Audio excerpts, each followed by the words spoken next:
জয় রাধা মাধব কুঞ্জ বিহারী গোপী জন বল্লভ গিরিবর হরি।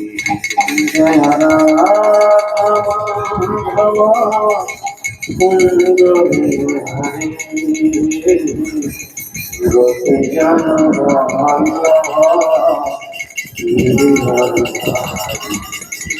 জয় রাধা মাধব কুঞ্জ বিহারী গোপী জন বল্লভ গিরিবরধারী। রাধা মাধব কুঞ্জ বিহারী গোপী জন বল্লভ গিরিবরধারী।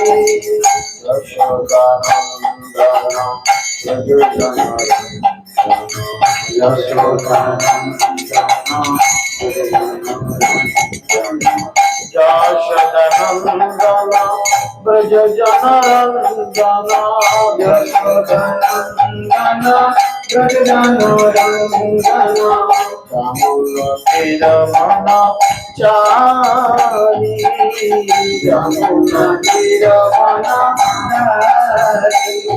জয় Radha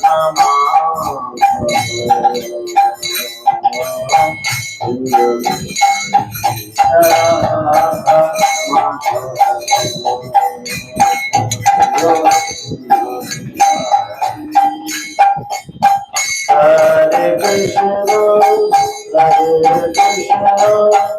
Krishna, Krishna Krishna, Hare Hare, Hare Rama, Hare Rama, Rama Rama, Hare Hare, Hare Krishna, Hare Krishna, Krishna Krishna, Hare Hare, Hare Rama, Hare Rama, Rama Rama, Hare Hare, Hare Krishna, Hare Krishna, Krishna Krishna, Hare Hare, Hare Rama, Hare Rama, Rama Rama, Hare Hare, Hare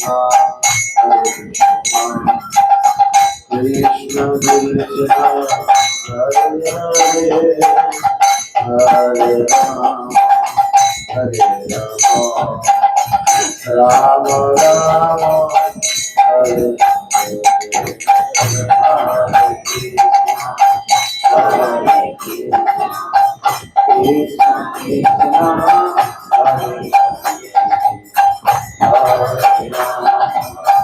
Hare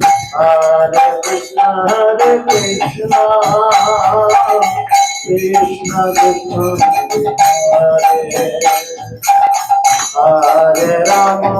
Hare Hare Rama, Hare Rama, Rama Rama, Hare Krishna,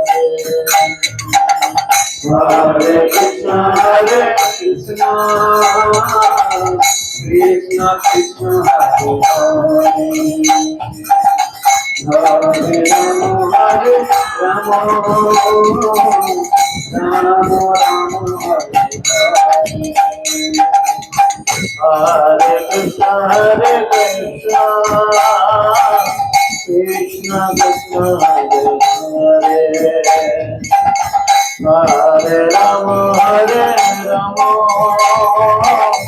Rama Rama, Hare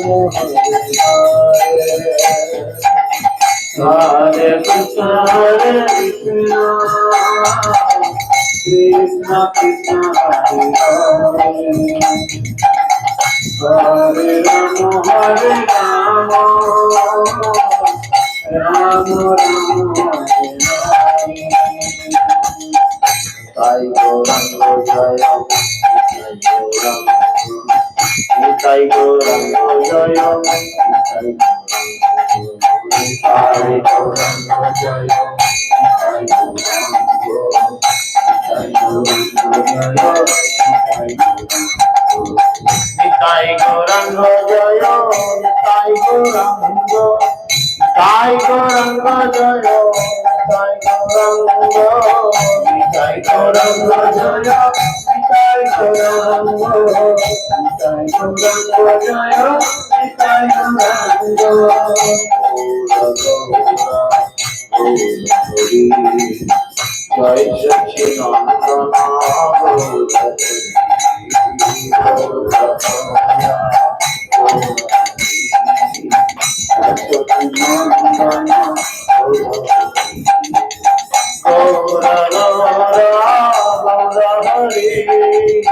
জয় সচিনন্দন গৌর হরি গৌর গৌর গৌর হরি সচিনন্দন গৌর হরি সচিনন্দন গৌর হরি সচিনন্দন গৌর হরি গৌর গৌর গৌর হরি গৌর গৌর হরি জয় সচিনন্দন গৌর হরি জয় সচিনন্দন গৌর হরি জয় সচিনন্দন গৌর হরি জয় সচিনন্দন গৌর হরি জয় সচিনন্দন গৌর হরি জয় Sachinandan Gour Hari Gaura Gaura Gour Hari Gaura Gaura Hari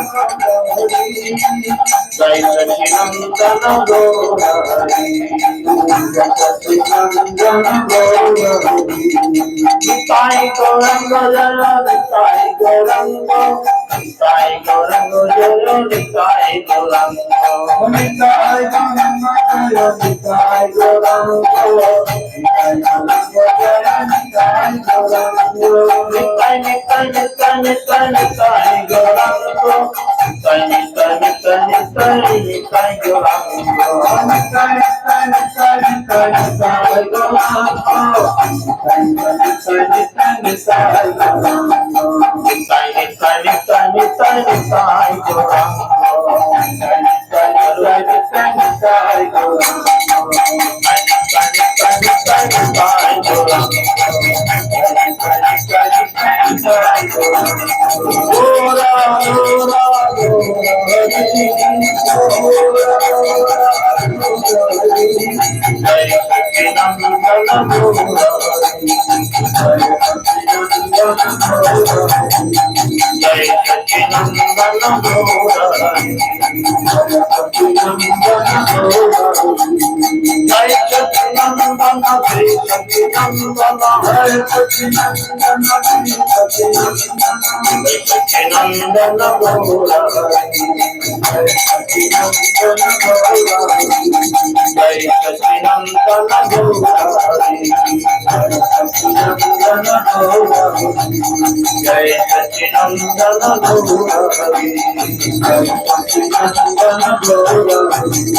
Nitai Gauranga Jaya Nitai Gauranga Nitai Gauranga Jaya Nitai Gauranga Nitai Nitai Nitai Nitai Nitai Gauranga Nitai Nitai Nitai Nitai Gauranga Nitai Nitai Nitai Nitai Nitai Gauranga Nitai Nitai Nitai Nitai Nitai Gauranga Hare Krishna Hare Krishna Krishna Krishna Hare Hare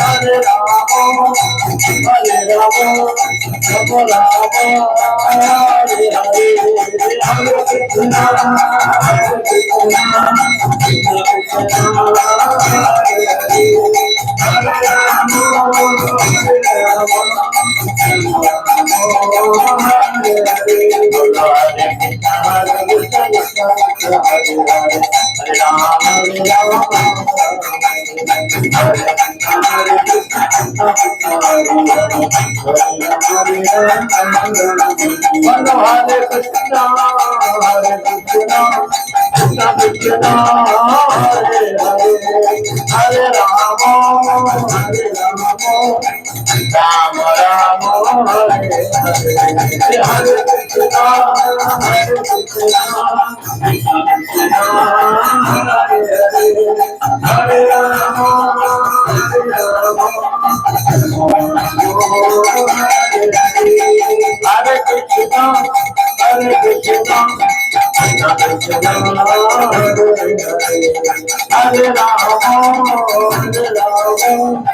Rama Rama, Hare Krishna, Hare Krishna, Krishna Krishna, Hare Hare, Hare Rama, Hare Rama, Sai Gauranga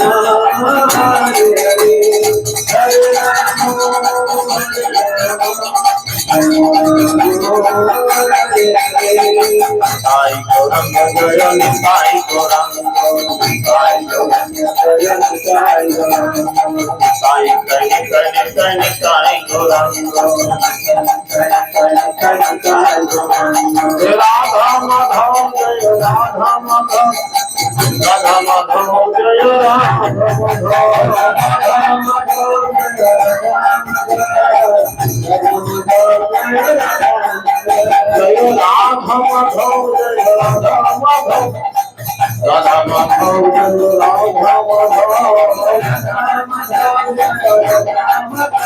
Jaya Radha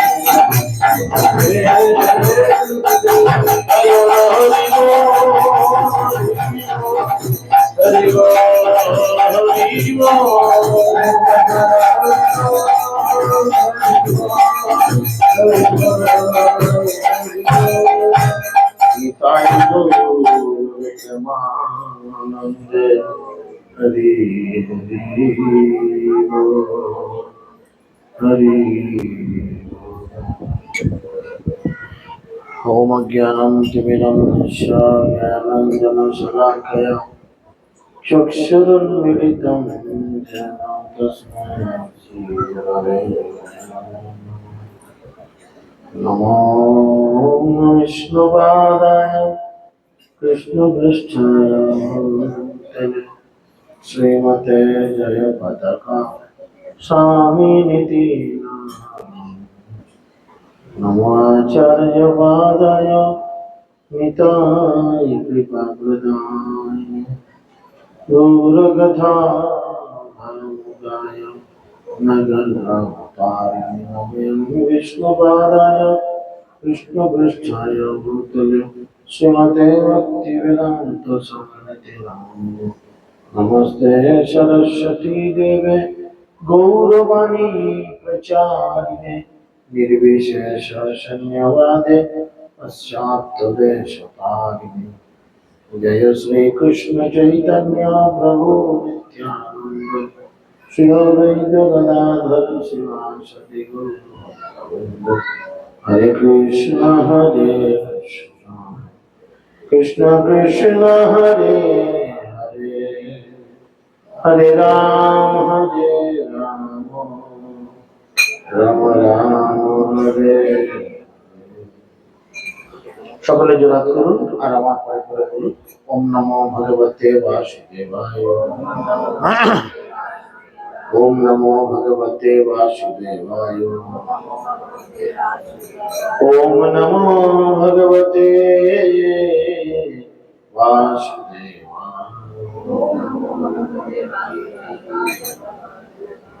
Hari ওম তৎসৎ ঠিক আছে এবার রাখুন সকলকে আন্তর্জাতিক কৃষ্ণ ভবনামৃত সংঘ তথা ISKCON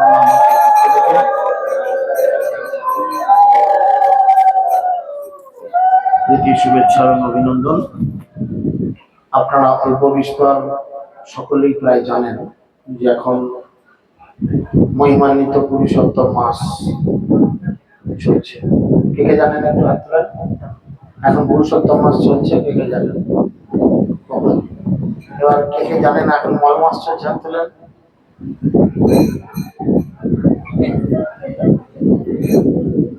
চিন্তা করেন। তো জাগতিক মানুষ এটাকে যদিও এরকম কিছু খারাপ নাম দিয়ে ডাকে, কিন্তু অ্যাকচুয়ালি এই মাসে অধিদৃষ্টি দেবতা হচ্ছেন স্বয়ং পরমেশ্বর ভগবান। তিনি পুরুষোত্তম ভগবান রূপে এই জড়জগতে তার লীলাবিলাস করছেন। তো আপনারা সকলেই জানেন যে ভগবানের আরেক নাম হচ্ছে পুরুষোত্তম, এবং শ্রীমদ্ ভগবত গীতাতে একটি যোগের নামকরণ করা রয়েছে পুরুষোত্তম যোগ। সকলে জানেন? গীতা কে কে পড়েছেন? একটু দয়া করে বলুন, গীতা পড়েছেন কে কে? মাত্র একজন, তিন চারজন। ও একবার করে কনফার করে বললে দু চারজন করে বাড়ছে, ভালো। তো যাই হোক, অ্যাকচুয়াল গীতা আমাদের ধর্মগ্রন্থ, তো গীতা অবশ্যই আমাদের সকলের পড়া উচিত, এবং শুধু পড়া নয়, গীতার যে জ্ঞান, এই জ্ঞানকে হৃদয়ে ধারণ করা উচিত। তো এই যে পুরুষোত্তম মাস, পুরুষোত্তম মাসে সাধুগুরু বৈষ্ণব নির্দেশ করেছেন যে শ্রীমদ্ ভগবদ গীতার 15 নম্বর অধ্যায় অর্থাৎ পুরুষোত্তম যোগ, এবং তার সাথে যদি সম্ভব হয় বা যদি যোগ্যতা কারণ থাকে, তাহলে দশম স্কন্ধের 14 নম্বর অধ্যায় ব্রহ্মাস্তুতি, এই দুইটি অধ্যায় বিশেষ করে বারবার এই মাসের মধ্যে পড়তে বলা হয়েছে। বেশ, তো হয়তো আমরা অনেক ভক্তরা রয়েছি যারা এই পুরুষোত্তম যোগ শুনেছেন। তো যেহেতু বেশিরভাগ আজ এখানে নতুন অনেকেই গীতা পড়েন, আমি চেষ্টা করব পুরুষোত্তম যোগ হয়তো সবটা পড়া হয়ে উঠবে না, যতগুলি শ্লোক আলোচনা করা যেতে পারে আমরা একটু আলোচনা করার চেষ্টা করব। জয় শ্রীমদ্ ভগবদ গীতা যথাযথ ধর্ম পুস্তক কি, শিল প্রভুপাদ কি, পতিত পাবন গুরুদেব কি, গৌর প্রেমানন্দে।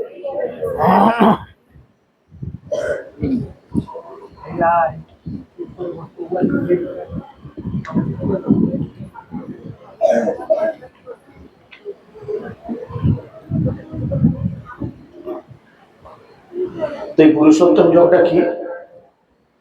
ভগবান নিজে কিছু গর্ভ জ্ঞান আমাদের উপদেশ করছে, আমাদের মতো বদ্ধজীবীদের নেত্র উন্মিলন করার জন্য। কারণ যখন কেউ ঘুমায় তাকে ডেকে তোলা যায়, তাই না? কিন্তু যখন কেউ জেগে ঘুমায়, বলেন জেগে ঘুমালে তাকে তোলা যাবে? তা আমরা কিন্তু সকলেই জেগে ঘুমাচ্ছি। এ আবার কিরকম ঘুম? প্রভু আপনি তো উল্টো পাল্টা কথা বলছেন, ঠিক বলছেন না।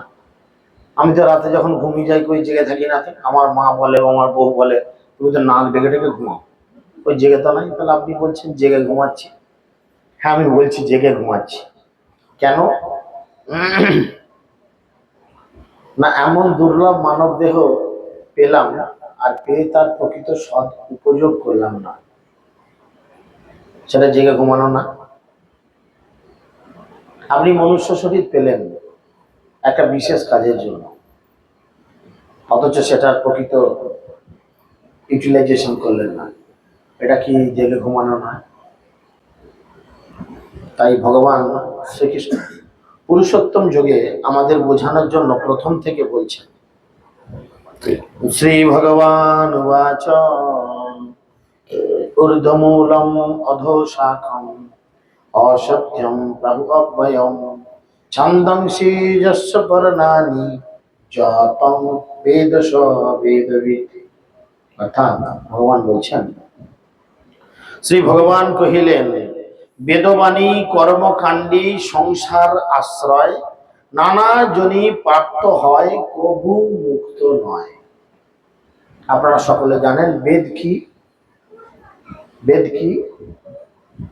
কয়টি বেদ মরেছে? একদম 4টি। তাহলে বেদটা কি? রসগোল্লা, সন্দেশ, পান্তুয়া, ভাত, মুড়ি, চপ, বেগনে। তাহলে বেদটা কি? দেখেন 4টি জানেন, কিন্তু 4টি কি সেটা জানেন না। বেদ কি? বেদ হচ্ছে ভগবানের মুখ নিঃসৃত বাণী, বুঝেছেন? এখানে ভগবান নিজে বলছেন যে বেদবাণী কর্মকাণ্ডী সংসার আশ্রয় নানা জনই প্রাপ্ত হয়, কহু মুক্ত নয়।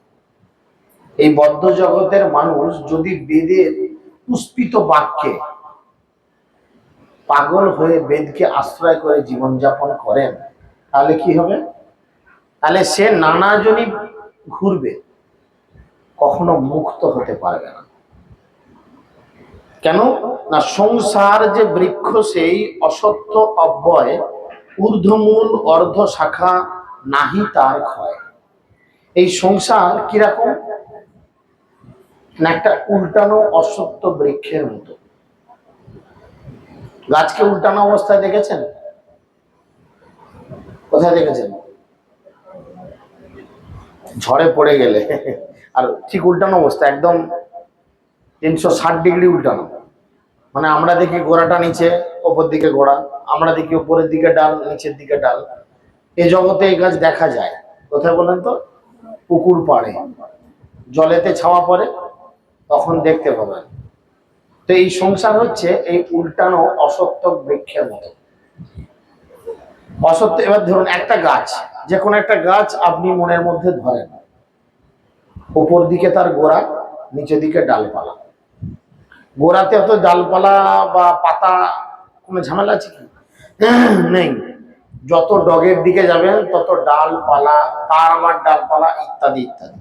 এখানে বলছে সংসারে যখন আমরা প্রথম প্রবেশ করি, বা যখন আমরা কোনো বদ্ধ জীব যখন সংসার জীবন পাই, তখন প্রথম প্রথম আমাদের ততটা ডালপালা বিস্তার হয় না। একটা বাচ্চা ছেলে জন্মানোর পরে তার সংসারের প্রতি কতটা দায় দায়িত্ব বা কতটা কর্তব্য কর্ম বা কতটা তার কিছু থাকে?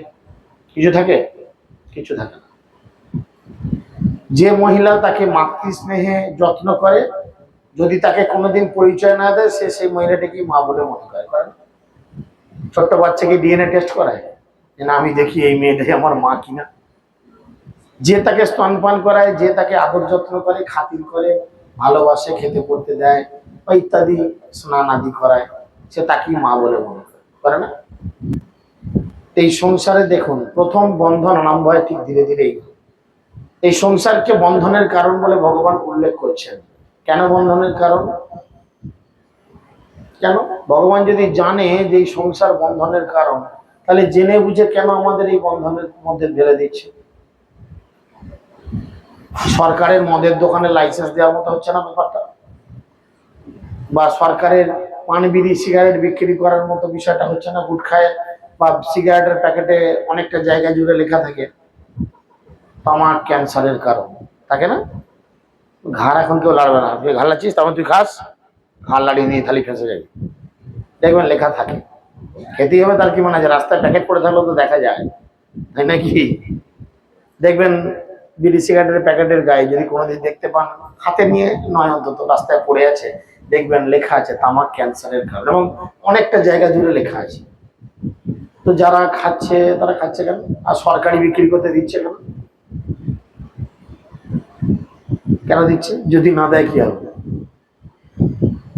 তখন অন্যভাবে সমস্যা সৃষ্টি হবে, অন্য অশান্তি তৈরি হবে। তাই এই যে সংসারে ভগবান আমাদের প্রেরণ করছেন কেন না? কৃষ্ণ ভুলি বদ্ধ জীব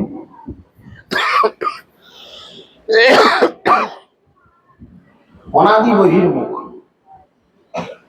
কৃষ্ণ ভুলি বদ্ধ জীব অনাদি বহির্মুখ, অতএব মায়া দেয় তারে সংসার আদি দুঃখ। যখনই যখনই আমরা কৃষ্ণকে ভুলে যাব, কৃষ্ণ তখনই তখনই আমাদের মায়ার দ্বারা কবলিত করে কি করবে? একটা করে গিফট দেবে, পুরস্কার। আর সেই পুরস্কার হচ্ছে কি? সংসার। একবার শুধু যে যার নিজের আজ অবধি জন্ম থেকে সত্যি কতটা আনন্দ পেয়েছেন একবার ভেবে দেখুন এই সংসারে। সচ্চিদানন্দ ভক্তি বিনোদ ঠাকুর, যিনি আমাদের সপ্তম আচার্য বলে কথিত হন, তিনি খুব সুন্দর করে তারা একটা কীর্তনে বলছেন, ওরে মন ভালো নাহি লাগে এ সংসার। কেন?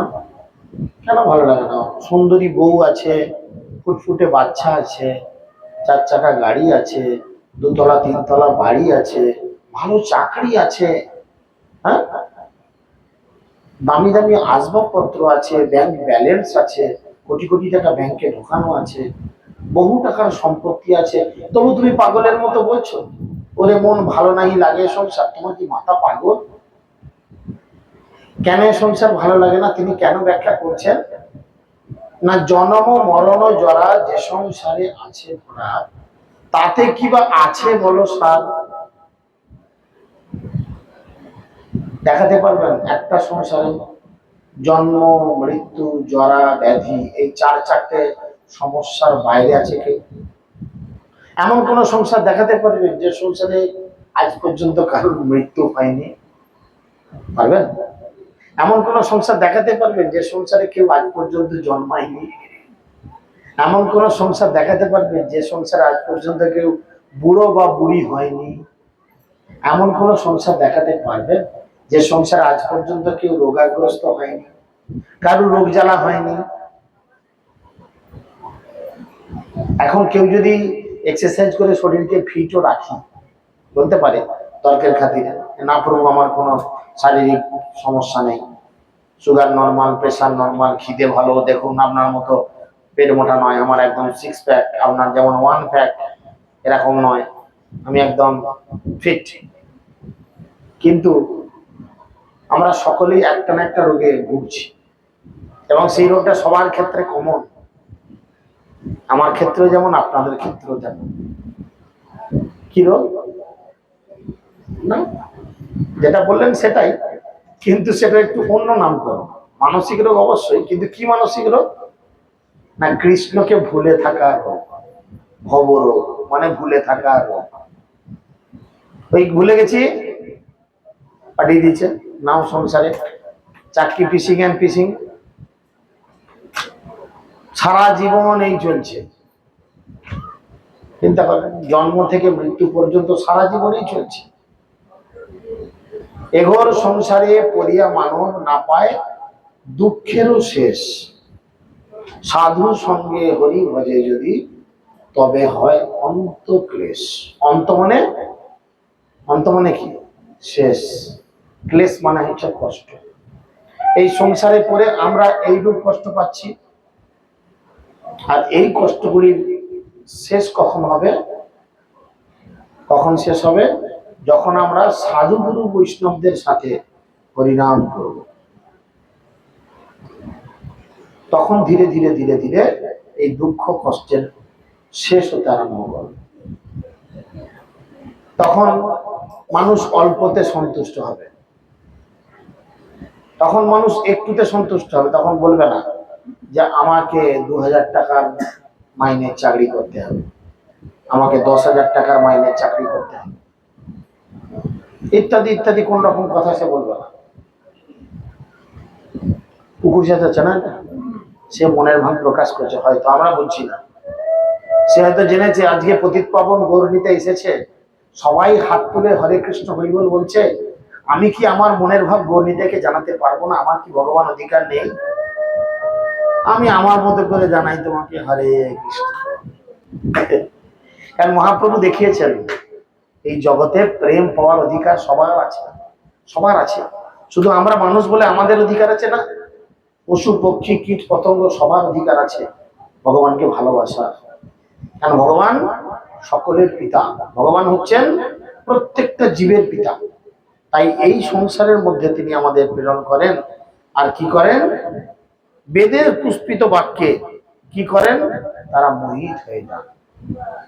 আর যত বেদের পুষ্পিত বাক্যে তারা মোহিত হয়ে যান, তত তাদের সংসার জীবন গুরু থেকে গুরুতর। ওই জন্যই গীতাকে বলা হয় পঞ্চম বেদ, যদিও বেদ 4টি আপনারা জানেন, কিন্তু গীতাকে বলা হয় পঞ্চম বেদ। কেন না, 4টি বেদকে একদম নিগড়ে, 4টি বেদকে নিগড়ে যে জিস্ট বেরিয়েছে, 4 হাঁড়ি দুধকে জাল দিয়ে যে একদম ক্ষীর হয়েছে, তাহলে সে ক্ষীরটা কত সুস্বাদু, নাকি না? খাঁটি ক্ষীর 4 হাঁড়ি, এই খাঁটি দুধ। তো 4 হাঁড়ি দুধকে যখন জাল দিয়েছে, জাল দিয়ে দুধটা মরতে মরতে মরতে মরতে যে জিনিসটা দাঁড়িয়েছে সেটা হচ্ছে গীতা। যার জন্য গীতাকে বলে পঞ্চম বেদ। আর গীতার মধ্যে তাই এই ধরনের উপদেশ ভগবান দিচ্ছেন। তিনি প্রথম শ্লোকে কথা বললেন, দ্বিতীয় শ্লোকে তিনি কি বলছেন? বৃক্ষের সে শাখাগুলি ঊর্ধ্ব অধোগতি, গুণের বসেতে যার যথা বিধিমতি। এই জগতে কয়টি গুণ? তিনটি গুণ, সত্তর গুণ, রজগুণ, তমগুণ। আমরা যে গুণে গুণান্বিত থাকি, আমরা সেই ধরনের অ্যাক্টিভিটিস আমাদের মধ্যে রাখি। দেখবেন বড় বড় শপিং মলে অনেক জামা কাপড় ঝুলে, অনেক রঙের ঝুলে, বা শপিং মল বাদ দেন, এখানে আপনারা অনেকে আছেন, সবার জামা কাপড়ের রং এক নয়। তো যার যেটা চয়েস, যে যেটা পরে এসেছেন, কোনো না কোনো দিন এই জামার রংটা বা এই শাড়ির রংটা আপনারা চয়েস করেছেন, বা কেউ না কেউ আপনার পছন্দ বুঝে আপনাকে দিয়েছে, তাই নাকি? এক নয় কেন? কারণ আমাদের গুণ এক নয়, গুণ এক নয়, মানসিকতা এক নয়, মনোবৃত্তি এক নয়। তাহলে এই জড়জগতের যে তিনটি গুণ, এটা আমাদের বিশ্বাসযোগ্যতা জায়গায় রাখতে হবে। সে বৃক্ষের শাখা যত, বিষয়ের ভোগ, নিজ কর্ম অনুসারে যত ভবরোগ। সে বৃক্ষের শাখা যত, বিষয়ের ভোগ, যে গাছের যত শাখা পোশাখা। সকলে শীতকালে গাঁদা চারা লাগান? হ্যাঁ, মোটামুটি বাড়িতে সবাই গাঁদা গাছের একটু প্রেম শীতকালে আমাদের হয়, তাই না? এখন গাঁদা চারা লাগানোর পর আপনারাই বলুন, যদি গাঁদা চারাটা লাগানোর পর আপনি চান যে গাছটা একদম ফুলে ফুলে ভর্তি হয়ে যাক, ঝাঁকড়া হয়ে যাক, তাহলে গাছটাকে কি করতে হয় একটু আপনারা বলেন। এখানে তো চতুর্দিকে চাষিবাসী লোক দেখছি, আমাদের থেকে আপনারা, হ্যাঁ, ডগ গুলো ভেঙে দিতে হয়, তাই না? কেন ভেঙে দিতে হয়? কারণ কি? যাতে শাখা পোশাখা বাড়ে। যত শাখা পোশাখা হবে তত ফুল হবে। ঠিক এখানে ঠিক সে কথা বলছে, সে বৃক্ষের শাখা যত, বিষয়ের ভোগ। সে বৃক্ষের শাখা যত, বিষয়ের ভোগ, নিজ কর্ম অনুসারে তত ভবরোগ। যার যত রোগ সেরেছে, যে পাগলের পাগলামি যত কমেছে, সে ততটা নর্মাল থাকার চেষ্টা করছে। পাগলাগারদে গিয়ে দেখবেন যে টোটালি বদ্ধউন্মাদ, সে সবসময় তার পাগলামো বজায় রাখে 24 ঘন্টা। যার ওষুধ খেয়ে, ডাক্তারের পরিচর্যা করে যার হয়তো রোগ একটু কমেছে, তার কিন্তু পাগলামোটা ওর থেকে একটু কম, ধীরে ধীরে ধীরে ধীরে সে সুস্থ হয়। সেরকম আমরাও এই জগতে এই পাগলের মতো রোগে পড়েছি। সাধুগুরু বৈষ্ণব নামক ডাক্তারদের তত্ত্বাবধানে যখন থাকবো, তখন আমাদের এই রোগ ধীরে ধীরে ধীরে ধীরে সারতে আরম্ভ করবে। আর যখন রোগ সেরে একদম পরিষ্কার হবে, তখন আমরা এই চর্মচক্ষু দিয়েই ভগবদ্ধামে যাওয়ার রাস্তা দেখতে পাবো।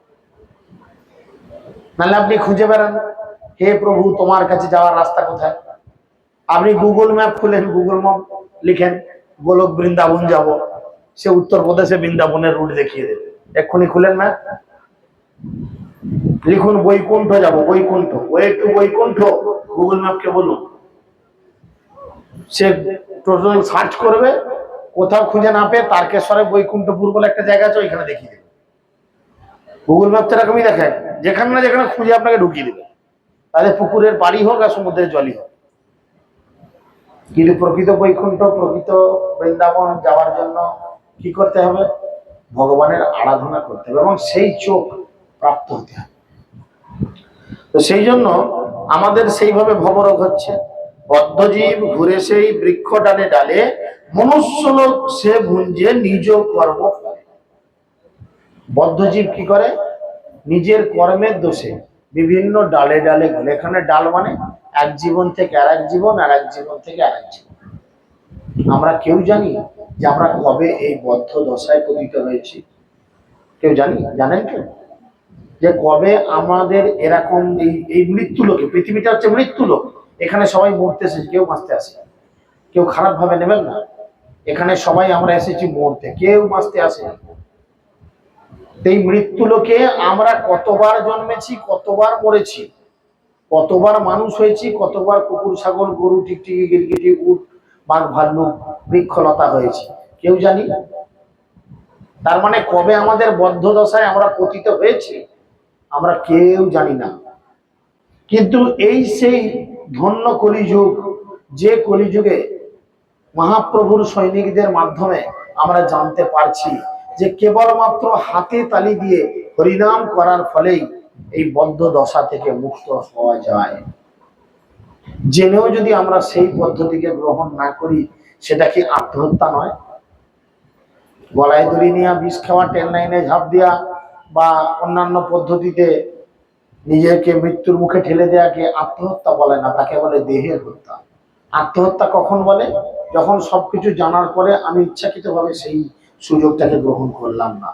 মনুষ্য শরীরের সুযোগ, দেখুন নিচে কুকুরটা চেঁচাচ্ছে, চিৎকার করেও হরে কৃষ্ণ করতে চাইছে, কিন্তু মুখ দিয়ে বেরোচ্ছে। কারণ ও একদিন হয়তো মনুষ্য শরীর লাভ করেছিল, তখন লাভ করে হয়তো কেউ বলেছিল যে মুখ দিয়ে হরিনাম করো, মুখ বাকি দিয়ে চলে গেল, হরিনাম করো না, ঘোড়ার ডিম করো। পরের জীবনে মুখ পেয়েছে, কিন্তু গলার সেই স্বরলিপি জোটেনি, যেটা দিয়ে হয়তো হরে কৃষ্ণ শব্দ বেরোবে। এখন বুঝছে মরণ সময় তারা উপায় হইয়া হারা, অনুতাপ অনলে জ্বলিল। আমরা কখন দাঁতের মর্ম বুঝি বলেন তো? আমার মা বলে, জিজ্ঞেস করেন। তখন যখন দাঁত থাকবে না।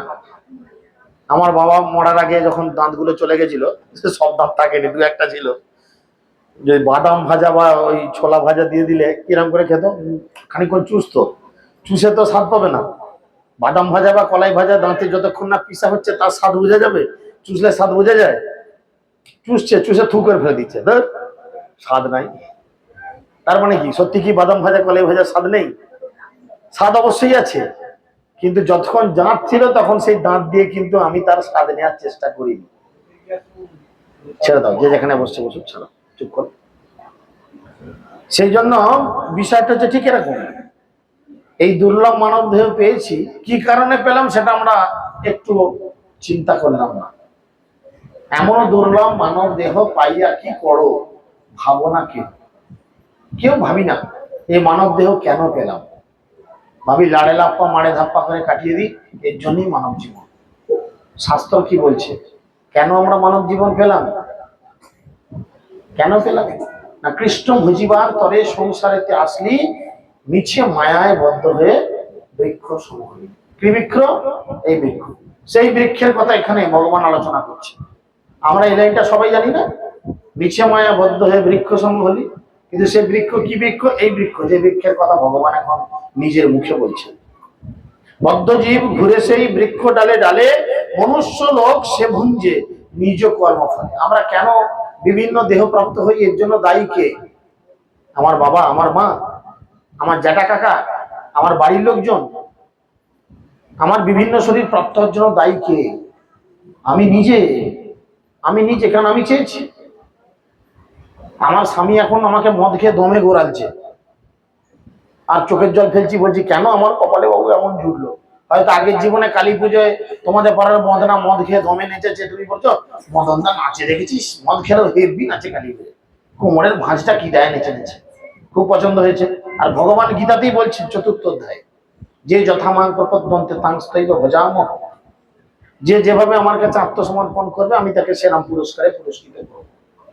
চেয়েছে ও পাড়ার মদনা কি সুন্দর নাচে, ঠিক আছে, মদনা কেমন নাচে তোকে কেমন নাচায়, তাহলে পরের জীবনে এক কাছে হয়ে দেয়। ব্যাস, এবার এই জীবনে মদনাকে পাঠিয়েছে অন্য কিছু নাম ধরে তোমার কাছে, আর তুমিও তার স্ত্রী হয়ে গেছে, আচ্ছাদি করে দিচ্ছে। তাহলে এই জীবনে আমরা এই যে দুঃখ কষ্ট পাচ্ছি, কেউ গরিব হয়েছে, কেউ বড়লোক হয়েছে, কেউ দেখতে ভালো হয়েছে, কেউ দেখতে খারাপ হয়েছে, কেউ পড়াশোনা যেন উচ্চ শিক্ষিত হয়েছে, কেউ একদম আবুড মূর্খ হয়েছে, কারুর হাতে কোটি কোটি টাকা, কারুর হাতে ভিখারির অবস্থা। কেন? এর জন্য কি আমাদের পার্টির নেতা দায়ী, মুখ্যমন্ত্রী দায়ী, প্রধানমন্ত্রী দায়ী? কেন তারা কেন দায়ী হতে যাবে? এর জন্য তুমি নিজে দায়ী। কেন না? তুমি যেমন কর্ম করেছ, তুমি জমিতে জ্যোতি আলু লাগিয়েছো আর চন্দ্রমুখী আলু চাইছো, যখন উঠছে চন্দ্রমুখী আলুর দাম বেশি, ভগবান আমার জ্যোতি আলুগুলো পাল্টে চন্দ্রমুখী করে দেন, হয়ে যাবে? তুমি তো লাগিয়েছো জ্যোতি, তাহলে কি ফল বেরোবে? তার থেকে চন্দ্রমুখী বেরোবে? টক আমের চারা লাগিয়েছো, কি করে মিষ্টি আম তাতে ফল হবে ভাই? তাহলে এই যে আমরা বিভিন্ন দেহ প্রাপ্ত হচ্ছি, কবু স্বর্গে উঠায়, কবু নরকে ডুগায়, দ্বন্দ্ব জনে রাজা যেন নদীতে চুবায়। বদ্ধজীবের ভালো থাকা কিরকম, আমাদের ভালো লাগা কিরকম? না যে কবু স্বর্গে উঠায়, কবু নরকে ডুবায়, দণ্ডজনে রাজা যেন নদীতে চুবায়। একটা চোর ধরা পড়েছে, রাজা তাকে শাস্তি দিয়েছে, তার হাত পা গুলো বাঁধো, বেঁধে একটা বড় ডাবার মধ্যে জল দিয়ে মাথাটা ডুবাও, তোলো, ডোবাও, তোলো। যখন ডোবাচ্ছে আর তুলছে, হয়তো সাংবাদিক এসে গেছে স্টার আনন্দে, তার কাছে মাইক্রোফোন ধরে জিজ্ঞেস করছে, স্যার স্যার স্যার আপনি কখন ভালো আছেন? যে লোকটাকে জলে ডুবাচ্ছে তুলছে, ডোবাচ্ছে তুলছে, আপনাদের কি মনে হয় কখন ভালো আছে লোকটা? কখন ভালো আছে? জলে মুখটা গোজা অবস্থায় ভালো থাকছে না, জল থেকে তোলা অবস্থায় ভালো থাকছে? কয়েক মুহূর্তের জন্য তো ডোবাচ্ছে তুলছে, হ্যাঁ এটুকু নিঃশ্বাস নিচ্ছে, আবার ডুবিয়ে দিচ্ছে। তো আমাদের বদ্ধজীবীদের অবস্থা ঠিক সেরকম। আমরা মনে করছি আমরা খুব ভালো আছি, প্রকৃত সুখে আছেন? না না, হতে পারে না। প্রকৃত সুখ এইভাবে পাওয়া যায় না। প্রকৃত সুখ কিসে পাওয়া যায়? যদি ভগবানের চরণে আমরা আত্মসমর্পণ করি। শাস্ত্রে বলছে, সাধুগুরু বৈষ্ণব, আত্মসমর্পণ তুয়া পদে হইনু পরম সুখী, দুঃখ দূরে গেল চিন্তা না রহিল, চৌদিকে আনন্দ দেখি। বলো, চৌদিকে আনন্দ দেখি। সে আনন্দ করবে সবকিছুর মধ্যে, ভগবানের সঙ্গে যখন সে জুড়ে থাকে। আমাদের এই ছেলেদের ভক্তদের দেখেন, সারাদিন জুড়ে রয়েছে, মনে হচ্ছে শরীরের মধ্যে কোথা থেকে এত স্পিরিট পায় না। খালি কিছু খাচ্ছে না, কি ওষুধ ইঞ্জেকশন, কোথেকে এত শক্তি পাচ্ছে কীর্তন করা, বক বক করে কথা বলা, কোথা থেকে পাচ্ছে? জেনারেটর কে? সঙ্গে জেনারেটর তো রয়েছে, স্টার্ট মেরে দিলেই তো শক্তি দেবে। কেন? আত্মসমর্পণ তুয়া পদে, আমার যা আছে তোমার কাছে দিয়ে দিলাম, হইনু পরম সুখী, দিলে কি হলো? দুঃখ দূরে গেল। যখন একটা কোম্পানির লেবার নিজে মুরলি মস্তানি না করে মালিকের উপর সম্পূর্ণ নির্ভর করে থাকবে, তখন সেই কোম্পানি লাভই হোক আর লোকসানই হোক, তার কি গেল এলো? এই যে ধরো এই মাইকের মালিক, যে সে যদি একজন মাইকের কর্মচারী রাখে, তো সে মাইক বাজাতে এসে যদি মাইক পড়ে যায়, সে কি করবে? তার দায় আছে? বাবু পুড়ে গেছে, কিছু করার নাই, ভোল্টেজ আপ ডাউন করেছে, লোকসানটা হলো কার? সকাল থেকে মাইক ওলা কি ধরে আছে, চিন্তা করে দেখো, তার লোকসানটা কার? যার সেট, যে মালিক। তাহলে এই জগতের মালিক কৃষ্ণ, এই সবকিছুর মালিক ভগবান। আমরা যখন সেটা ভুলে যাই, তখনই আমাদের দুঃখে শুরু হয়। একটা বাংলায় প্রবাদ বাক্য আছে, আমি ঠিক গোড়াটা বলতে পারবো না, ওই কাল করলো এড়ে গরু কিনে, একটা কথা আছে না, কি ছিল বাকিটা আগেরটা? তাঁত বুনে খাচ্ছিল চাষি, না না তাঁতি, ওই কথাতে আছে তাঁতি, বলো না রে ভাই। হ্যাঁ, খাচ্ছিল তাঁতি তাঁত বুনে, কাল করলো এড়ে গরু কিনে, তেমন হলো। বেশ বাবু, তুই মাই বাজাতে যাচ্ছিলি, 200-300 টাকা করে মাইনে পাচ্ছিলি, তোর অত সেট কিনবো, এই কিনবো, তাই কিনবো, ঝোঁক করলি কেন? হ্যাঁ, টোটো কিনবো, এই কিনবো, তাই কেন ঝোঁক করলি তুই? বেশ তো, তুই 300-400 টাকা মাইনে পাচ্ছিলি, সারাদিনে তোর মোবাইল খরচা ইত্যাদি ঘর খরচা হাত খরচা হয়ে যাচ্ছিল। ব্যাস, এবারে টেনশন, কোথায় মদ মদ খাবে, সেইখানে কালী পুজো ভাড়া দিয়েছে, ভালো ডিজে গান না দিলে গোড়ালে মাইক ভেঙে দেবো। বাস্তব ভাই, কিছু করার নাই। সবাই তো আর আমাদের মতো হরে কৃষ্ণ পার্টি নয়, যে না এটা কিছু বলবে না, খারাপ সাউন্ড হোক ভালো সাউন্ড হোক চালিয়ে দেবে ঠিক। যারা একটু খেয়ে না দেয়, অন্য কিছু হয়ে যায়, তখন তখন এই ভেঙে দেবো, তাই ভেঙে দেবো। তাহলে নিজের মালিকানা করতে গেলে এই দুঃখ কষ্ট কপালে বেরিয়ে আসবে। তাই সবকিছুর মালিক যখন ভাববো ভগবান, সবকিছুর মালিক, যে আমার জীবনে ভালো হোক খারাপ হোক দুঃখ হোক আনন্দ হোক, এর জন্য ভগবান দায়ী। আমার একটাই কাজ, আমি ভগবানের সেবা করে যাবো, ব্যাস। ভগবান বুঝবে। চিন্তা করে দেখো, এই আমাদের কথাই ভাবো, আমার ঘরে 4টে লোক, আজকে সারাদিন 2টো লোকের হাঁড়ি চাপাতে হয় না, মায় বেটা সকাল থেকে রাত পর্যন্ত আমাদের দুজনের খাবার খরচা ভগবান জুটিয়ে দিচ্ছেন। সকালবেলা এসছেন নাকি আপনি? সকালবেলা এদের ঘরে আচ্ছাটি করে খ্যাটন দিয়েছি দুপুর পর্যন্ত, আবার সন্ধ্যাবেলা এখানে খ্যাটন হবে। সারাদিনের 200 টাকা তো বেঁচেছে, দুজনে 400 টাকা বেঁচেছে, বাঁচিয়েছে কিনা বলেন এবার? দিব্যি আছি। তো সেই জন্য তিনি বলছেন আমরা যতটা এই বদ্ধজীব ঘুরে সেই বৃক্ষ ডালের এই ডালে ঘোরাটা যতটা বন্ধ করব, ততটা আমরা কিন্তু বিভিন্ন জনি প্রাপ্ত হওয়া থেকে রক্ষা পাবো। ক্ষুদ্র বুদ্ধি মনুষ্য সে সীমা নাহি পায়, অনন্ত আকাশে তার আদি অন্ত নয়। আমরা ক্ষুদ্র বুদ্ধি সম্পন্ন মানুষ, আমরা কি করি? আমাদের এই ক্ষুদ্র বুদ্ধি দিয়ে ভগবানকে বিচার করার চেষ্টা করি। কিবা রূপ সে বৃক্ষের তাহা নাহি বুঝে, অনন্ত কালের মধ্যে জীব যুদ্ধে যুঝে। সে বৃক্ষের কোথায় অন্ত, কোথায় আদি, কিচ্ছু খুঁজে পায় না, শুধু সারা জীবন এই করে। চিন্তা করেন, একটা লজিক্যালি কথায় যাই, গাছের প্রাণ আছে, যারা একটু লেখাপড়া করেছে, গাছের প্রাণ আছে, এই কথাটি কে বলেছিল? নামটাও ঠিক করে বলতে পারছেন, আচার্য জগদীশ চন্দ্র বোস, তাই না?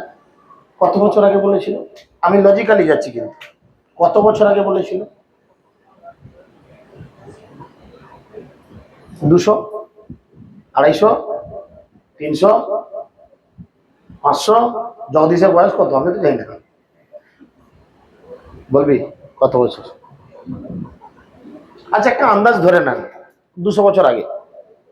ইংরেজদের আসার আগে না আসার পরে? আসার আগে। তাহলে 300 বছর ধরে নেন, 300 বছর আগে বলেছিল, ধরে নেন, লজিকের খাতিরে বলছি, ধরে নেন। ভগবান আজ থেকে কত লক্ষ কোটি বছর আগে গীতা বলেছিলেন?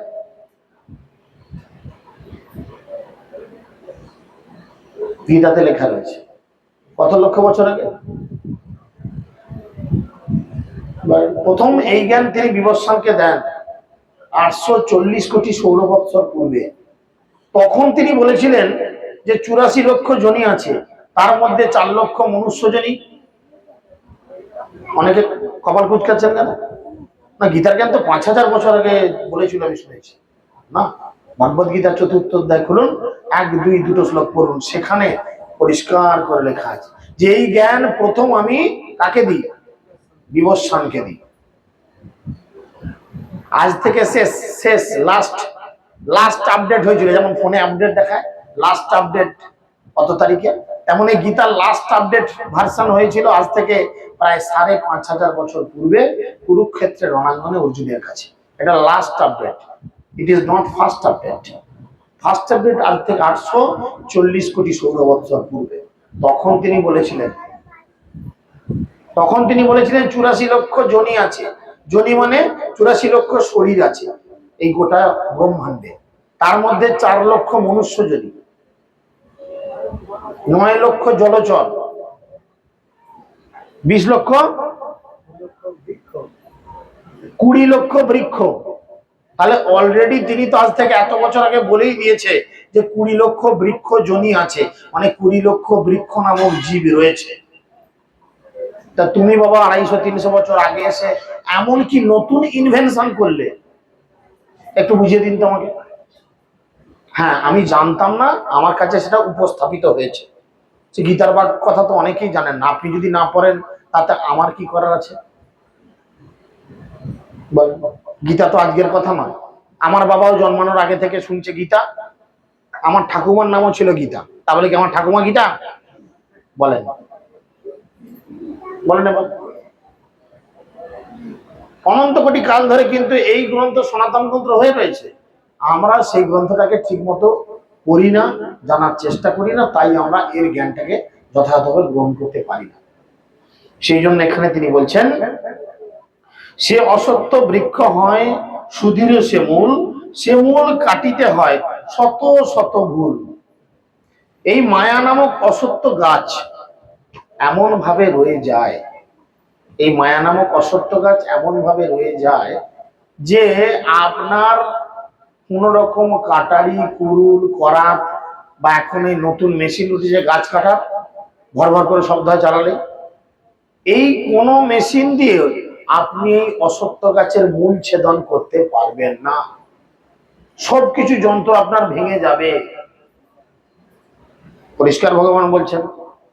কেন না, এই অসত্য গাছটা তো মায়া গাছ, মায়া ছেদন করতে পারবো বলেন? এই মায়া থেকে বেরোনো খুব কঠিন, ভগবান নিজে বলছেন গীতাতে। ভগবান 7ম অধ্যায় 14 নম্বর শ্লোকে বলছেন, বিজ্ঞান যুগ দৈবহস্যা গুণময়ী মম মায়া দুরাত্ময়া মামে ভজ প্রপদ্যন্তে মায়া মেথম তরন্তিতে। আমার এই মায়াকে অতিক্রম করা খুব কঠিন, সেটা দূর অতিক্রমণীয়। কিন্তু কারা পারে না, যারা আমাতে প্রপত্তি অর্জন করে বা যারা আমাতে আত্মসমর্পণ করে, কেবলমাত্র তারাই পারে এই মায়াকে অতিক্রম করতে। আদারওয়াইজ এই জগতে মায়ার বাইরে কেউ নয়, এমনকি ব্রহ্মা পর্যন্ত নয়। দেখুন, ভগবান যখন এসেছেন, ব্রহ্মা কি করলেন? এইটুকু একটা বাচ্চা ছেলে, 5 বছরের ছেলে, এ নাকি ভগবান? হ্যাঁ, হতে পারে নাকি? ভুল করে বসলেন। ইন্দ্র কি চিন্তা করলেন?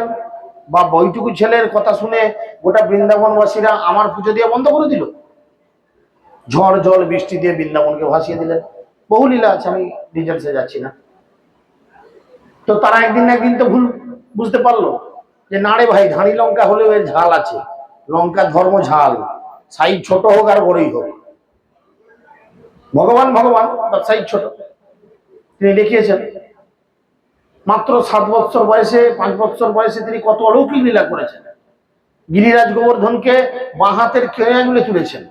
কই, এখানে 5-7 বছরের বাচ্চাকে দিনটা একটা আধ নাইট যে বাঁ হাতের কড়ি আঙুলে করে আধ নাইট ছাড়েন, বাচ্চা ছাড়েন। আপনারা কেউ আসুন তো, একটা পোস্তর দানাকে আঙুলের ডগে রেখে দেখানো পারা যাবে? 7 দিন হয় হাওয়ায় পড়ে যাবে, নাহলে আঙুলটা ব্যথা হয়ে যাবে, পারছি না রে, আঙুলটা ঝিনঝিন করছে। ভগবান কি করলেন? কারণ ভগবানের কর্মকাণ্ডটাই অলৌকিক, আমাদের মতো নয়। আমরা যদি মনে করি ভগবান আমাদের মতো সাধারণ একজন জীব, আমাদের মতো, এটা আমাদের বড় মূর্খামির পরিচয়।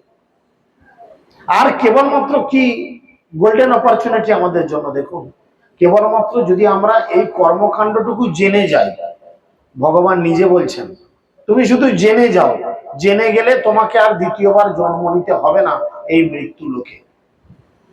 কি জেনে যাও না, জন্ম কর্ম চমে দিব্যম য ব্যক্তি ত্যাক্তা তো একটা দেহ পুনর্জন্ম নৈতি মামেতি সহর্জুন।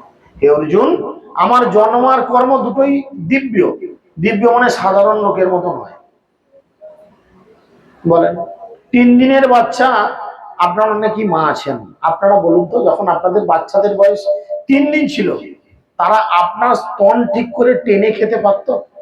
বারবার তার মুখ স্তন থেকে বেরিয়ে গেলে ঢোকাতে হতো না? মুখের মধ্যেই বেরিয়ে যাচ্ছে ঢোকা। হ্যাঁ, দিদিমা ঠাকুমা থাকলে বাচ্চার এরকম করে মায়ের স্তন মুখের মধ্যে দিত না? ঠিক টানতে পারতো না। আর এই বেটা 3 দিনের ছেলে চুপচুপ করে পুতনার সমস্ত স্তন দিয়ে তার বিষ, মানে শরীরের নিঃশ্বাসটা টেনে নিল। ভগবান 3 দিনের বাচ্চা, ভগবানের যখন 3 দিন বয়স, পুতনা আসলো সুন্দর একটা সুন্দরী মেয়ের রূপ ধারণ করে, এসে কি করলো? ভগবানকে কোলে নিল, আদর করার চেষ্টা করলো। পাড়াগ্রামে এরকম তো রয়েছে, আমাদের শহরবাজারের কথা বাদ দেন, পাড়াগ্রামে এরকম তো রয়েছে, একটা ভালো ফুটফুটে বাচ্চা হলে পাশাপাশি বাড়ির লোকজন বাচ্চাটাকে একটু নিয়ে যায়, আদর করে না? পুতনা এসেছে একটা সুন্দরী মহিলা রূপ ধারণ করে, 3 দিন বয়স, কোলে নিল, স্তনপান করে ফিনিশ। বলেন, শকটাসুর আসলো গরু গাড়ির রূপ ধারণ করে, তাকে পিছবে বলে, খেলতে খেলতে ছোট্ট পা দিয়ে শুধু টুক করে ঠেকালো গরু গাড়ির ওই সামনে কাঠটায়, কি বলে, জোয়ালটাকে ঠেকালো, ব্যাস, গরু গাড়ি ঘুরতে ঘুরতে ভেঙে চুলে যমুনায় পড়ে গেল। যা, বিশাল ঘূর্ণিঝড়ের রূপ ধারণ করে তৃণাবর্ত সরে গেল, একদম টর্নেডো, ঘুরতে ঘুরতে কৃষ্ণকে তুলে নিয়ে চলে গেল, হায় হায় হায় হায় করছে। কৃষ্ণ কি করলো? নিজেকে এমন ভারী করলো, সে ঝড় গদাম করে মুখ থুবড়ে পড়ে গেল। যা, ভগবান কর্মকাণ্ডই অলৌকিক। দেখুন, এই চৈতন্য মহাপ্রভু দেখুন, আমরা সচরাচর মায়ের জঠার, মায়ের পেটে কদিন থাকি? খুব বেশি হলে 10 মাস 10 দিন, এখন তো তাও রাখি না। 1 মাস আগে ওষুধপালা খাইয়ে সিজার করে তুলে দিচ্ছি, যা চলে আমাদের দুটো পকেট গরম হয়। 10 মাস 10 দিন মহাপ্রভু স্বয়ং ভগবান কদিন ছিলেন? কদিন ছিলেন? 13 মাস। বলেন 10 মাসের পর থেকে যদি ছেলে পুলে নাড়াচাড়া না পায়, আমাদের মাথা খারাপ করে দেয়। স্যার তুলে দেন তুলে দেন তুলে দেন, নাড়াচাড়া করছে না, কিছু বিপদ হয়ে যেতে পারে, তুলে দেন। কদিন ছিল? তখন তো সিজার পদ্ধতি ছিল না। মহাপ্রভু আজ থেকে যখন প্রায় 550 বছর পূর্বে জন্মেছিলেন, তখন তো সিজার ছিল না। তখন বাড়িতে বাড়িতে দাই মারা প্রসাব করাতেন, তাই না? 13 মাস। কর্মকাণ্ডই অলৌকিক, সাধারণ লোকের মতো নয়। সব ভক্তদের নিয়ে বসে আছে, সবাইকে জিজ্ঞেস করছে, কি রে তোদের খিদে পেয়েছে? বলছে হ্যাঁ। কি খাবি? আম খাবি? শীতকাল, শীতকালে কোথায় আম পাবো রে ভাই? শীতকালে আম পাওয়া যায়? আম তো এই সময় পাওয়া যায়, শীতকালে। তোরা খাবি? খিদে লেগেছে, আম খাবি? শীতকালে মহাপ্রভু আম খাবেন? খাবি? বল না খাবি। হ্যাঁ। ও একটা আঁটি নিল, পুঁতে দিল, গাছ হয়ে গেল, আম ধরলো, পেকে গেল, পেরে সব হাতে দিয়ে দিল। এখনো সেই স্থান আছে, আপনি চলুন, নবদ্বীপ মন্ডল পরিক্রমায় আছে, আমঘাটা বলে একটা জায়গা আছে। অলৌকিক লীলা মহাপ্রভু, তিনি কলিতে এসেছেন, এই লীলা করছেন। বিশ্বাস করতে হবে। শুধু এইটুকু বিশ্বাস করলেই ভগবান কি বলছেন, পরের জীবনে আর তোমাকে এই দুঃখময় জগতে আসতে হবে না। কিন্তু আমাদের মন তো বেয়ারা, আমরা যুক্তি চাই, তর্ক চাই, বিশ্বাস চাই, তবে বিশ্বাস। কেন না? উনি বলে গেছেন, নিজের চোখে যদি না দেখবে, যা না দেখবে সেটা বিশ্বাস করবে না। নাম বলছি না, এরকম অনেক মহাপুরুষদের বাণী আছে। আচ্ছা ভাই, আমেরিকা কে কে দেখেছো? একটু হাত তুলো তো। আমেরিকা দেখেছি? কেউ দেখুন? আমেরিকা আছে এটা বিশ্বাস করো সকল? থাকি না কেন? দেখুন তো বিশ্বাস করছো না। কেউ তো বলে গেছে, নিজের চোখে না দেখলে বিশ্বাস করো না। আরে আমেরিকা ছাড়ো, তোমার চোখের পাতায় কতগুলো লোম আছে তুমি দেখেছো? দেখেছেন কেউ? আরে চোখের পাতা, চোখ দিয়ে আমরা দেখি। সব থেকে কাছের জিনিস চোখের তারা বা চোখের পাতার লোমগুলো, সেটাকেও দেখার জন্য একটা মাধ্যমের প্রয়োজন। এই পকেটে কুড়ি নিয়ে ঘর চলে যাবো, বুঝেছো? বেসন দিয়ে ভাজবো, খেয়ে নেবো। তাহলে কি করতে হবে? একটা মাধ্যমের প্রয়োজন।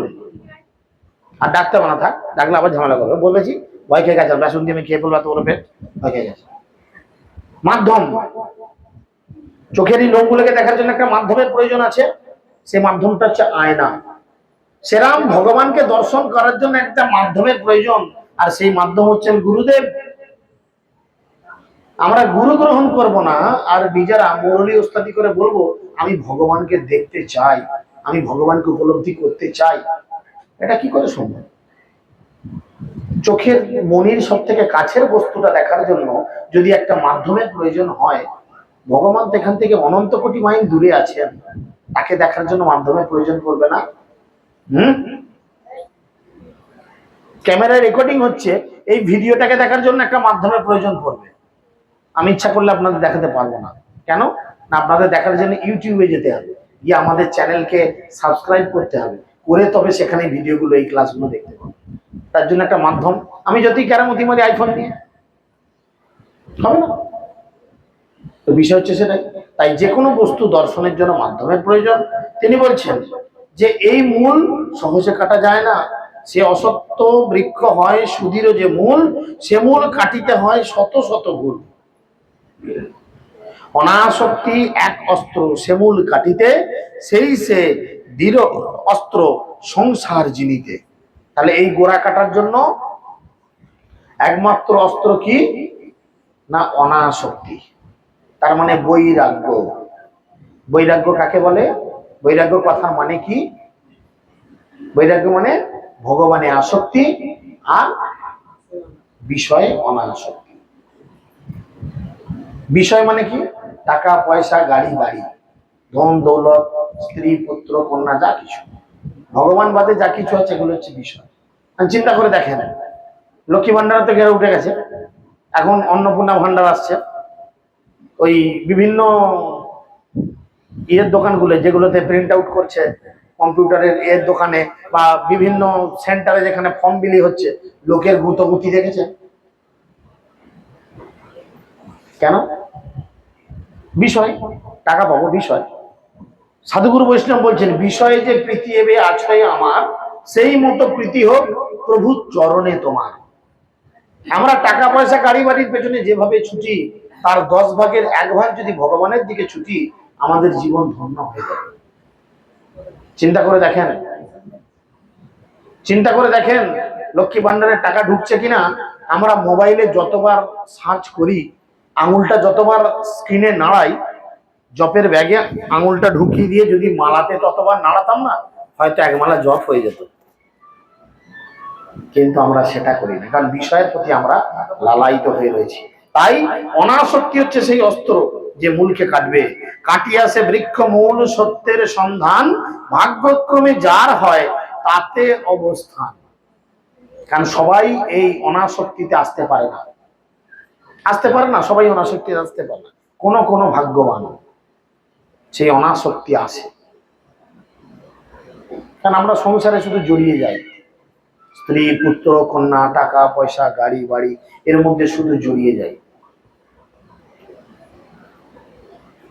ভাগ্যক্রমে যার হয় তাতে অবস্থান, সে যায় বৈকুণ্ঠ লোক ফিরে নাহি আসে, এ বৃক্ষের মূল যথা সে পুরুষ পাশে।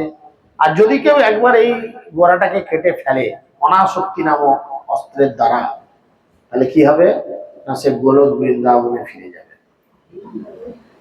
আর সেখানে গেলে কি একটা কি কি সুযোগ বলেন তো? এই যে আপনারা অনেকে বুড়ো বুড়ি আছেন, সেখানে গেলে প্রথমত কাউকে বুড়ো বুড়ি হতে হবে।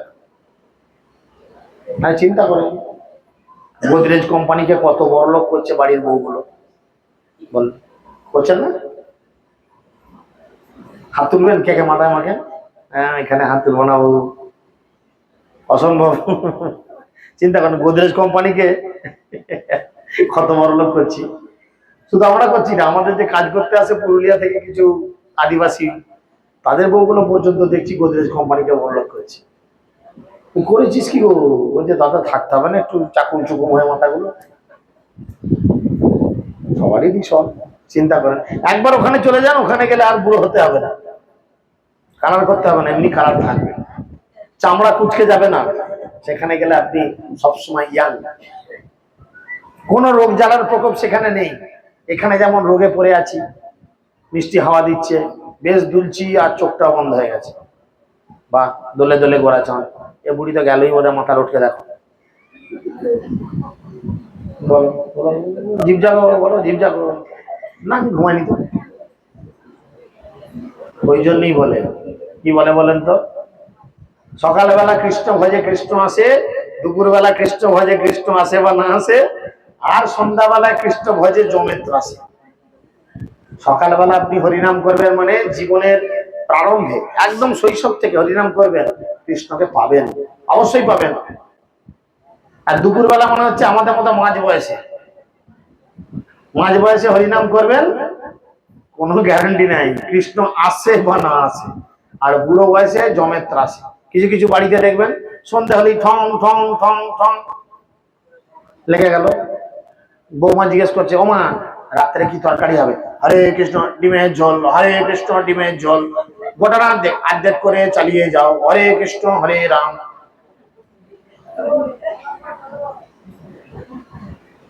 চলছে জগতে, এরকম উদ্ভট কিছু মানুষজন আছে, চলছে। বলে একটা বাঁশকে যদি বাঁকিয়ে আকার দিতে হয়, কখন বাঁকাতে হয়? পাকাতে না কাঁচাতে? কি গো মা? আর মুখ খোলে না গো। আহা, পাকাতে বাঁকাতে গেলে কি হবে? মোটা করে ভেঙে যাবে না? আর কাঁচা বাঁশকে যতটাই বাঁকান ফাটবে না সহজে। কাঁচা মনে হচ্ছে কচি বয়স, কচি বয়সে সাধন ভজন করেন, একদম উদরে যাবেন। কিন্তু মহাপ্রভু এসেছেন, আমাদের কৃপা করেছেন, তিনি বলছেন কিচ্ছু করতে হবে না, শুধু তোমরা কি করবে? হরিনাম মহামন্ত্র জপ করো, ইহা হইতে সর্বসিদ্ধি হইবে সবার। সর্বক্ষণ বলইতে বিধি নাহি আর, কিবা শয়নে কিবা ভোজনে কিবা জাগরণে, অহর্নিশি চিন্ত কৃষ্ণ বলহ বদনে। সব সময় হরিনাম করো আর মুখে সব সময় কৃষ্ণ কৃষ্ণ বলো। কিন্তু আমরা সব সারাদিনে কত বলি, দিবস রজনী আবল তাবল পচাল পালিতে পারি, তাহার মধ্যে একবারও কি গোবিন্দ বলিতে নারী? বলেন, সারাদিন আপনাদের ফোন সবার আছে, এখন ফোন নাই আরাম লোক নাই, বাড়িতে আছে, ঘাটো না, তোমার ফোন আসে না, কেউ খোঁজ নেয় না, ও ফালতু কথা বললে হবে, কেউ না কেউ ফোন করে। তাহলে আমরা সারাদিনে একবারও ফোন ধরি কানে, কি বলি? হ্যালো।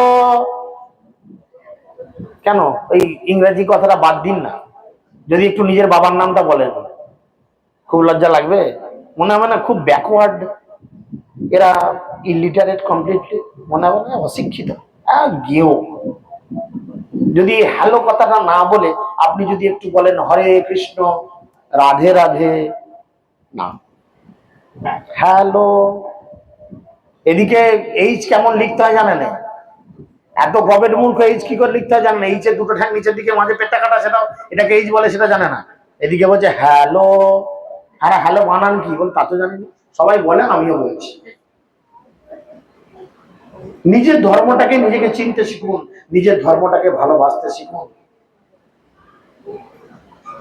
আজকে চিন্তা করেন আমার মাইকলাকেই ধরেছি, আপনি চিন্তা করেন যদি মাইকলার কাছে ডিজের ইয়ে না থাকে, কি বলে চিপ না থাকে, বা লাড়ে ধাপ্পা মারে ধাপ্পা গানের ইয়ে না থাকে, রেকর্ডিং না থাকে, ও কোনো প্যান্ডেল ভাড়া করবে না, মাইক লাগবে না।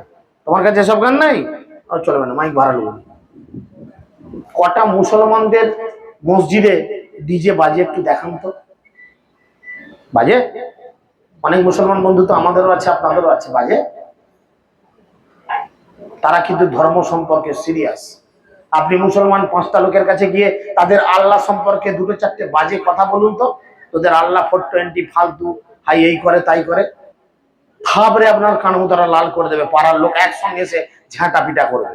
আর আমাদের দেখুন সবাই মিলে দেব দেবীদের পর্যন্ত, ভগবানকে পর্যন্ত যার পর নাই উল্টো পাল্টা মুখের ভাষা বলছে, আমরা আনন্দের সঙ্গে রসালো রস, খেজুর রস খাওয়ার মতো খাচ্ছি, আমাদের লজ্জা করে না।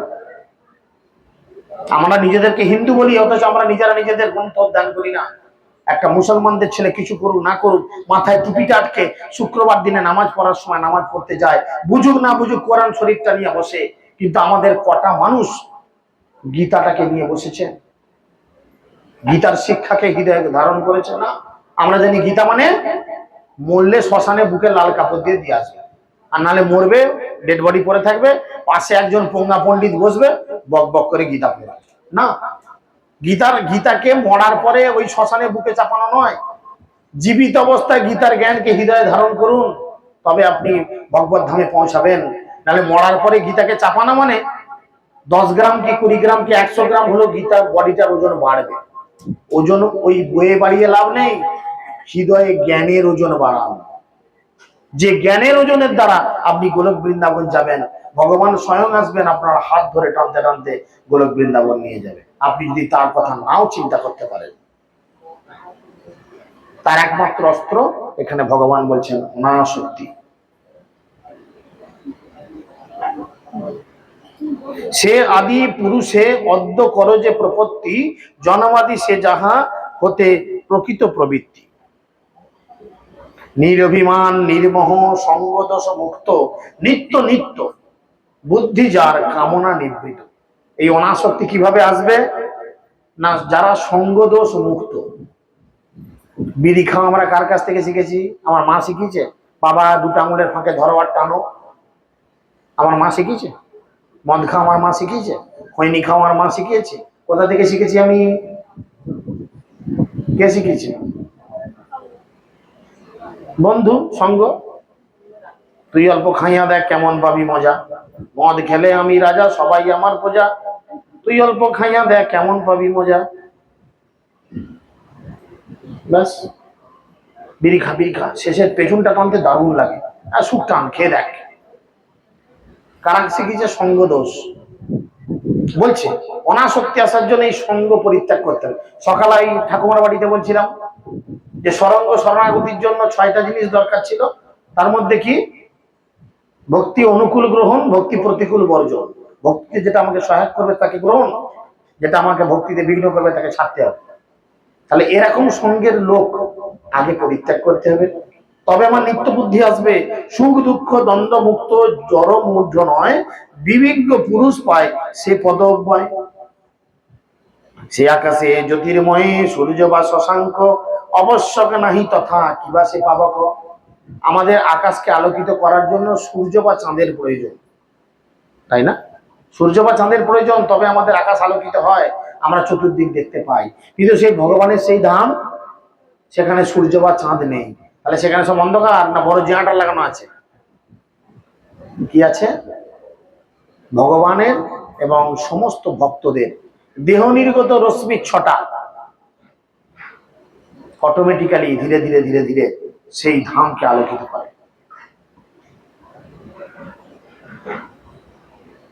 কত হলো বুড়ি? 80 ঠেকিয়ে দিল, প্রায় 80 ঠেকিয়ে দিয়েছে। বলছে মাসি মরবো, মরে যাবো, অসুবিধা নেই, পুরুষোত্তম মাস পালন করে দেবো। এক্ষুনি দুমদাম করে একটু হরিনাম খড়পত্রে লেগে পড়ি, মানে আমার বেটাকে বাজাতে দিতে হবে আর আমাকে কীর্তন করতে দিতে হবে। ও বুড়ি নাচ দেখবো, এখন হাত পা তুলে লাভের পাবো। এবার বলেন 80তে কে আছে? মুখগুলো দেখেন সব যেন মনে হচ্ছে ঘাড় থেকে উঠে এলো বুড়িগুলো। কে তো এমন হয়ে, কে মনে হচ্ছে ঘরে ঝগড়া করেছে বৌমার সঙ্গে, ফস ফস করছে, মোবাইল সাতটার মধ্যে চোট মেরে দেবে। দেখে মনে হচ্ছে চামড়াগুলো এমন হয়ে গেছে, কোনো ওষুধ দিইনি, কিন্তু কোনো মেডিসিন খায় না, ও কোনো কারোর ট্রিটমেন্টের আন্ডারই নেই। কেন সুস্থ? না ভগবানের প্রসাদ পাচ্ছে, ভগবানের সেবা করছে। আমাদের কৃষ্ণকে দেখো, তোমার থেকেও কালো ছিল। তো এর কথা বলছি, হাত তুলো, হাত তুলো, এর কথা বলছি। যখন প্রথম ভক্তিতে আসে, তোমার থেকেও কালো, তুমি কি কালো? তোমার থেকেও কালো ছিল। ভূতে শাঁকালু খেত অন্ধকারে ফাঁসলে, সাদা ধাঁতগুলো দেখা যেত। ভক্তি জীবন করে এখন চকচকা হয়ে গেছে। ওর বউকে জিজ্ঞেস করো চকচকে কিনা। আমি তো দেখছি প্রথম থেকে ওকে। কেন? কি সাবান মাখছো, কি শ্যাম্পু মাখছো, মুখে কি ক্রিম মাখছো? ঘোড়ার ডিম মাখছে, সাবানই মাখিনি, লালটু বাবুর মতো। ওই যে বছরে একবার সাবান মাখি, ওই কখন বললো জামাই ষষ্ঠীর সময়, শ্বশুর যাওয়ার সময়। আচ্ছা, আমারও একই কেস। তাই চিন্তা করে তো কি হয়েছে? কেন না সেই ধামকে আলোকিত করার জন্য ধীরে যত ভেতরে ভগবত জ্ঞান ঢুকবে, তার চোখ মুখ ঠোঁট সবকিছু চকচক চকচক করে এমনি লাইটিং বেরোবে চোখ মুখ থেকে। আপনি আমাদের মায়াপুরে আসুন, ছোট ছোট বাচ্চাদের দেখান, আর এই বাচ্চাগুলোকে দেখেন, কোথায় গুগলি শামুক আর ছুঁচো ভাগার সব খেয়ে একদম চোখ মুখ হাতে। কিছু মনে করবেন না, বাড়ির লোক কষ্ট পাবেন না, আমি উদাহরণের জন্য বলছি, অপমান করার জন্য বলছি না। একজন ভক্ত বাচ্চাকে লক্ষ্য করুন, তাদের চোখ মুখ হাত পা দেখবেন কত গ্লসি। কেন? তারা কি মাখছে, কি খাচ্ছে? ভগবানকে নিবেদিত প্রসাদ। বুঝতে পারছেন? এগুলো হচ্ছে বিষয়। তাই জন্য বলছে সেখানে প্রবেশ করলে ফিরে নাহি আসে, নিত্যকাল মোর ধামে সে নিবাসে। তাই ভগবান কি বলছেন? খুব সুন্দর একটা শ্লোক বলছেন, মামই মাংস জীব লোক জীব ভূত সনাতন, মন ষষ্ঠ ইন্দ্রিয়ানি প্রকৃতি স্থানী কর্ষতি। এই জীব কি করছে? এই গোটা জগতের জীব হচ্ছে মামই মাংস জীব লোক। কি হলো মা? মাথায় হাত কেন? যন্ত্রণা না চিন্তা? এই পেছনে দরজার মাঝে যন্ত্রণা না চিন্তা? যন্ত্রণা হচ্ছে, বুঝে না। এঘোর সংসারে পড়িয়া মানব না পায় দুঃখেরও শেষ, চিন্তা করে। তো সেই জন্য তিনি বলছেন, যত জীব মোর অংশ নাহি সে অপর, সনাতন আর সত্তা জীব লোকে ঘোর। এখানে সে মন আর ইন্দ্রিয় বন্ধনে কর্ষণ করে কত প্রকৃতির স্থানে। জোর করে তোমাকে দিয়ে করাচ্ছে, তুমি করতে বাধ্য। কেবলমাত্র মনুষ্য শরীরে ভগবান সামান্য ছাড় দিয়েছে, বাদ বাকি যে 80 লক্ষ যোনি রয়েছে, 80 লক্ষ যে জীব রয়েছে, সবাই ভগবানের ইশারাতে কাজ করতে বাধ্য। আমরা বাধ্য, আমাদের সামান্য স্বাধীনতা আছে। কেবলমাত্র মনুষ্য শরীরে সামান্য স্বাধীনতা আছে। কেন না? দেখতে চাইছে, এটাই তো শেষ জীবন, এটাই শেষ জীবন। মনুষ্য জীবন মানে এটাই, এই জনির শেষ জীবন। এই জীবনে আমরা ভগবত ধামে ফিরে যেতে পারি, আর জন্মাতে হবে না কোন জনিতে। আবার এই জনি থেকে ফেল করলে আবার নতুন করে,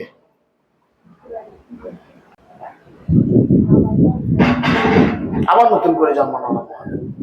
তাই জীবজনী হচ্ছে সর্বশ্রেষ্ঠ। তাই তিনি বলছেন কি সবাইকে কর্ষণ করা। দেখুন, একটা খাবে তাকে আপনি জোর করে মাছ মাংস খাওয়াতে পারবেন না, পারবেন? আবার একটা বাঘ সিংহ মাছ মাংসই খাবে, সরি মানে মাংস খাবে। বাঘকে আপনি জোর করে বাসমতি চালের বিরিয়ানি রান্না করেও খাওয়াতে পারবেন না, পারবেন? বলবেন যে বিদ্যুৎ সুন্দর করে ঘুগনি বানিয়েছে খান, পারবেন না, খাবে না। কারণ সে প্রকৃতির নিয়মে এই কাজ করতে বাধ্য।